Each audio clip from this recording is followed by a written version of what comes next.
ఈ బాహుబలి అనే సినిమా విడుదలైన తర్వాత చాలామంది ఫ్రెండ్స్ చెప్పారు, చాలా బాగుంది, మీరు చూడాలి.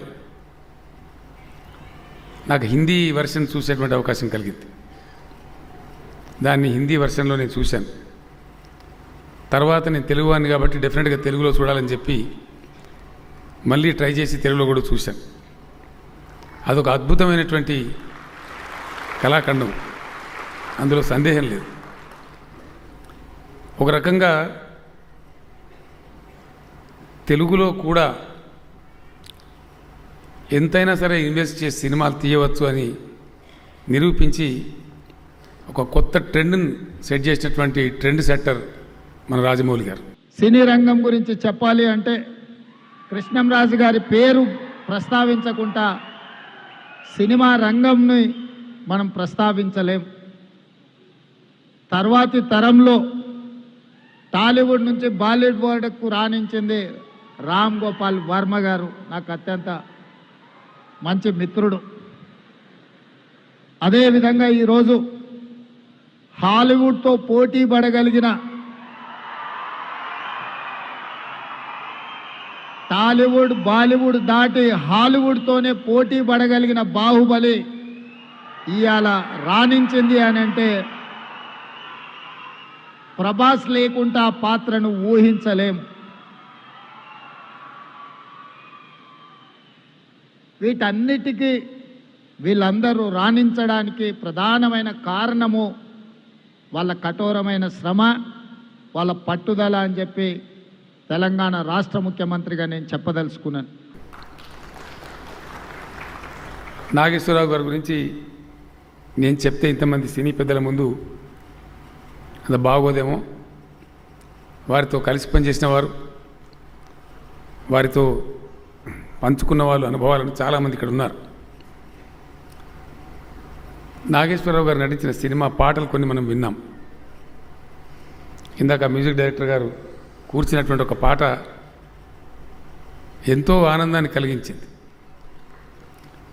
అంత గొప్ప మన ఉపరాష్ట్రపతి గారు పక్కన మేము కూర్చున్నాం కాబట్టి వారు అన్నారు, కేసీఆర్ గారు నిజంగా ఆ రోజుల్లో పాటలు ఎంత లాలిత్యంగా, ఎంత శ్రావ్యంగా, ఎంత గొప్పగా ఉండేవి అని చెప్పి వారు అన్నారు. చిటపట చినుకులు పడుతూ ఉంటే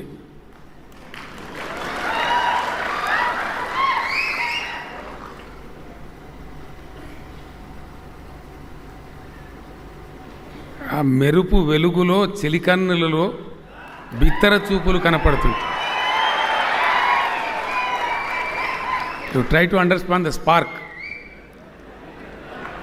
మెరుపు మెరిసేదే ఒక లిప్త కాలం. ఆ టైంలోనే ఆ ప్రియుడు ఆమె కళ్ళలోకి చూస్తే అప్పుడు బిత్తర కళ్ళు బిత్తరపోయినట్టు కనపడుతుందంట. నిజంగా ప్రేమునికి ఆ స్పార్క్ ఉందిలేవు కానీ రాసిన కవికి అద్భుతం. ఆయన అలా రాశారు. ఆ పాటలు అంత గొప్పగా ఉండేవి. ఇప్పుడు చాలామందికి దీని అర్థం కూడా తెలియదు, తెలుసుకునే ప్రయత్నం కూడా జరగడం లేదు.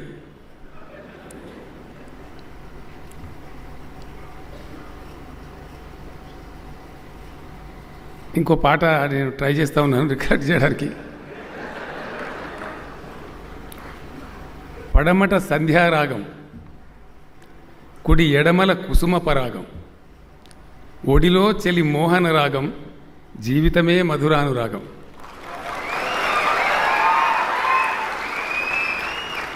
ఈ రోజుల్లో ఇట్లాంటి పాట ఎక్స్పెక్ట్ చేయగలమండి? ట్రెండ్ మారిపోయింది. ఒక సందర్భంలో ట్రెండ్ మారుతుంది అని అనుకునే టైంలో ఒక గొప్ప సినిమా వచ్చిందండి. ఆ సినిమా పేరు శంకరాభరణం. విడుదలైన సందర్భంలో అసలు చాలామంది పట్టించుకోలే, కానీ అది 200 రోజులు 300 రోజులు ఆడేసింది సినిమా. దానిలో అంత ఆ బలం అంటే ప్రేక్షకులు మంచిని ఎప్పుడు కూడా ఆదరిస్తూ ఉంటారు. ముందు పెద్దలు రాఘవేంద్రరావు గారు ఉన్నారు, జగపత్ బాబు గారు నాకు కనిపిస్తూ ఉన్నారు, ఇంకా చాలామంది సినీ ప్రముఖులు పెద్దలంతా ఉన్నారు. తెలుగు భాష చాలా మధురమైనటువంటిది, మనం కాపాడవలసింది. ఒక సినిమాలో కనీసం ఒకటన్నా ఇట్లాంటి పాట పెట్టమని చెప్పి నేను కోరుతా ఉన్నా. కొంచెం సాహిత్య విలువలు, సామాజిక విలువలు, గత తరం నుంచి మనం నేర్చుకున్నటువంటి సంస్కారాన్ని వర్తమానానికి, వర్తమాన సమాజం ద్వారా భవిష్యత్తు తరానికి అందించే సత్సాంప్రదాయానికి శ్రీకారం చుట్టాలని చెప్పి పర్టికులర్లీ రాఘవేంద్రరావు గారు నేను కోరుతా ఉన్నాను. వారు కూడా మనం కలిగి ఉన్నటువంటి ఒక గొప్ప డైరెక్టర్ గారు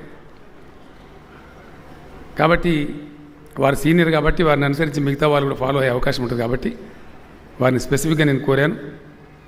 అలాంటి కృషి తెలుగు సినీ పరిశ్రమ చేయాలని చెప్పి నేను కోరుకుంటూ ఉన్నాను. రాజమౌళి గారికి ఈ అవార్డు వచ్చిన సందర్భంలో అది నాగేశ్వరరావు గారి పేరిట ఉన్నటువంటి, ఆయన ఎంత గొప్పవారంటే అసలు చదువు లేదు, పెద్దగా 5th క్లాస్ వరకు చదువుకున్నారు.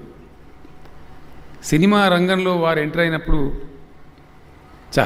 ఆ రంగం చాలా ఒక రకమైన స్థితిలో ఉండేది. ఆ రంగాన్ని సంస్కరిస్తూ వారు పెరుగుతూ సినిమాని పెంచారు. నాగేశ్వరరావు గారు, రామారావు గారు. డిసిప్లిన్ అంటే ఏమిటి, ఎలా ఉండాలి, క్రమశిక్షణగా చాలా కటువుగా ఉంటూ ఇతరులకు కూడా ఆదర్శంగా ఉంటూ వారు పెరుగుతూ వారితో పాటు తెలుగు సినిమాను పెంచారు. ఆ తదనంతరం చాలా ధైర్యంగా, సాహసంగా హైదరాబాద్కు వచ్చినటువంటి మొట్టమొదటి వ్యక్తి నాగేశ్వరరావు గారు.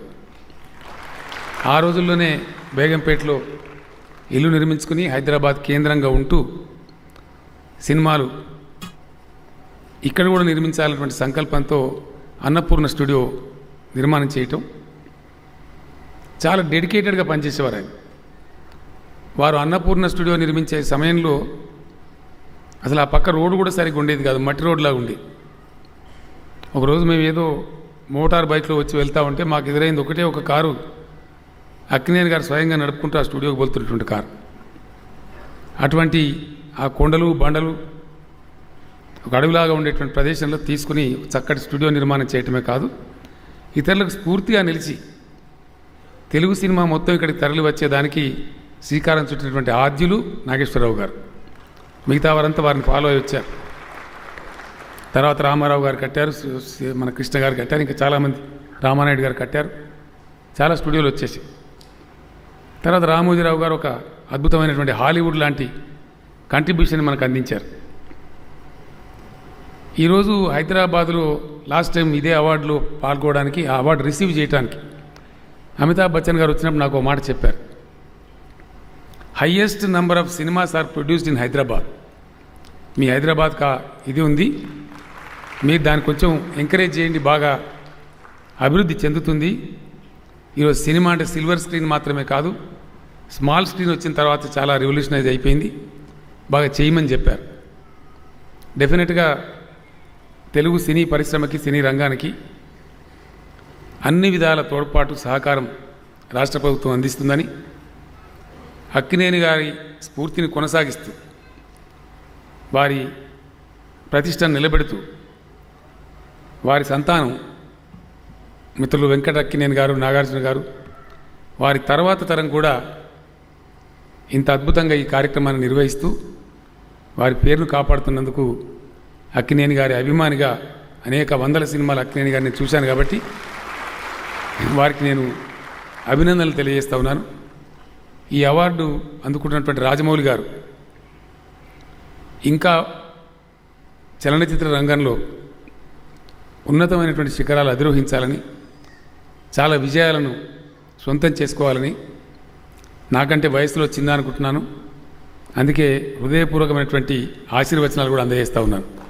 వారు ఇంకా బాగా పైకి రావాలని చెప్పి కోరుకుంటూ, ఈరోజు ఈ అవార్డును మన ఉపరాష్ట్రపతి గారు వారికి అందించే సందర్భంలో గెస్ట్ ఆఫ్ ఆనర్గా నన్ను ఆహ్వానించినందుకు ఈ ఉపరాష్ట్రపతి గారు వారికి అందించే సందర్భంలో గెస్ట్ ఆఫ్ ఆనర్గా నన్ను ఆహ్వానించినందుకు, ఈ కార్యక్రమంలో పాల్గొనేటువంటి అవకాశాన్ని కల్పించినందుకు అక్కినేని కుటుంబానికి హృదయపూర్వకమైనటువంటి ధన్యవాదాలు తెలియజేస్తూ నేను విరమిస్తాను. సెలవు.